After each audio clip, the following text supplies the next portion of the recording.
কাশ্মীর ইস্যুকে কেন্দ্র করে ভারত ও পাকিস্তানের মধ্যে পাল্টাপাল্টি হামলার ঘটনা ঘটেছে। টানা কয়েকদিন সংঘাতের পর যুদ্ধবিরতিতে পৌঁছেছে দুই দেশ।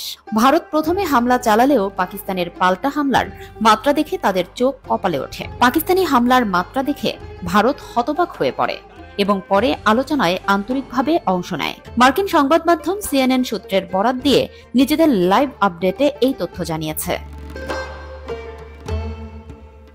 তাদের প্রতিবেদনে বলা হয়েছে, ভারত ও পাকিস্তানের মধ্যে সাম্প্রতিক যুদ্ধবিরতির পেছনে যুক্তরাষ্ট্রের বড় ভূমিকা ছিল।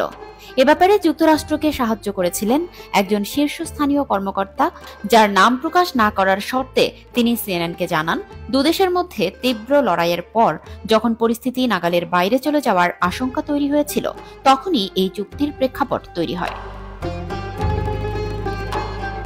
তিনি সিএনএনকে বলেন, শুক্রবার উভয় পক্ষ শান্তি চুক্তির পথে অগ্রসর হচ্ছিল।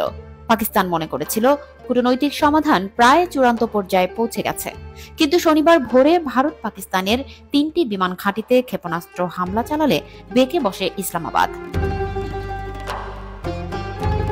এরপর তারা ভারতের বিমান ঘাঁটি ও কাশ্মীর সীমান্তে সামরিক স্থাপনায় বড় ধরনের হামলা চালায়। পাকিস্তানের সেনাবাহিনী জানায়, এটি ছিল চোখের বদলে চোখ নীতি অনুযায়ী চালানো হামলা। পাকিস্তানের পাল্টা আক্রমণের এই মাত্রা দেখে হতবাক হয়ে যায় ভারত।